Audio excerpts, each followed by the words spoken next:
Thank you, Mr. O'Rourke, for being here today. So I'm a school board member in a school district about 30 miles south of here. But I'm also the son of a former undocumented immigrant from Mexico. My father came here back in the 1960s. He's in his 70s now.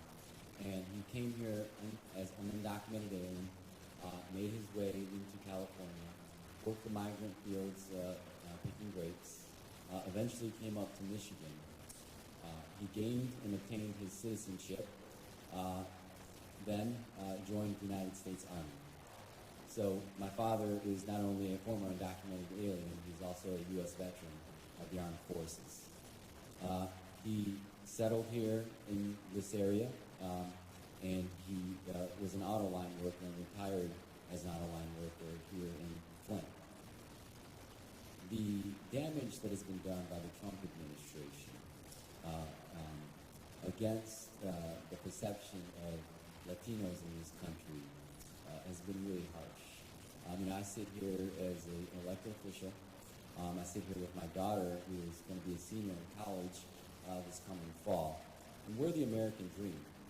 We are the sons, the granddaughters of immigrants that are coming from Mexico. What would President O'Rourke do to help change the perception of the way people look at our community in this nation? Thank you. Thank you. Great question. I would start by telling your family's story. This country needs to know about your father.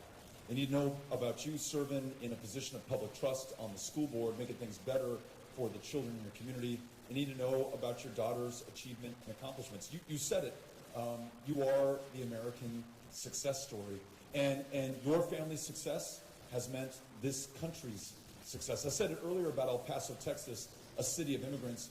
We're one of, if not the safest cities in America, because we're a city of immigrants. Those who chose to come here also chose to make this country better, and they have, by their presence, contributing far more economically than they could ever receive in benefits or by any other measure that we could look at. And so not only rejecting the president's racism, that Mexican immigrants are rapists and criminals, this man said that, or asking for duly elected members of Congress who happen to be women of color to go back to their country, which is racism pure and simple, or seeking to ban all people of one religion from the shores of a country that is comprised of people from the world over, every single tradition of faith and walk of life. When, in modern history, have we heard a Western country say that one people of one religion are inherently defective and don't belong here? Describing asylum seekers as an infestation, that's what I describe cockroaches or termites.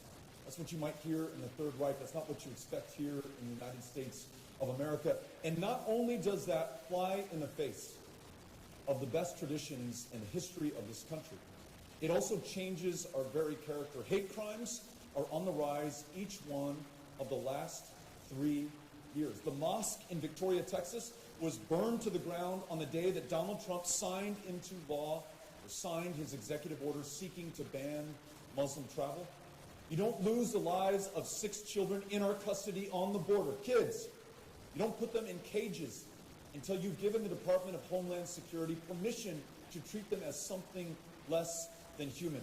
So we will speak with pride about our fellow Americans and our fellow human beings, and our policies and our practices and our laws will follow. In addition, as we mentioned earlier, to freeing dreamers and 9 million more fellow Americans working the toughest jobs from any fear of deportation or internal raids or removal back to a country they have not known or breaking up their families, we're also going to make sure that we follow our own asylum laws and we never criminally prosecute anyone seeking refuge or asylum in this country. We never detain another family. Instead, we have a family case management program at a fraction of the cost, and to the reward of our humanity and the dignity of those families.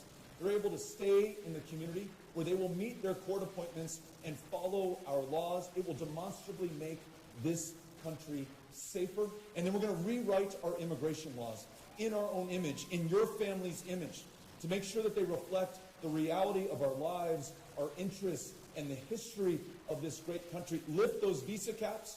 Make sure that there's a safe, orderly, lawful way for you to join family here in the United States, or to work a job that no one else wants to take, or to come and go to school here and then stay and innovate and bring your ingenuity to bear on the world's greatest economy. We're not going to be apologetic or defensive for who we are. We're not going to wall ourselves up or cage other human beings. We're going to be proud, and that pride is going to be reflected in our laws and in our policies. Thank you for asking. Really appreciate that.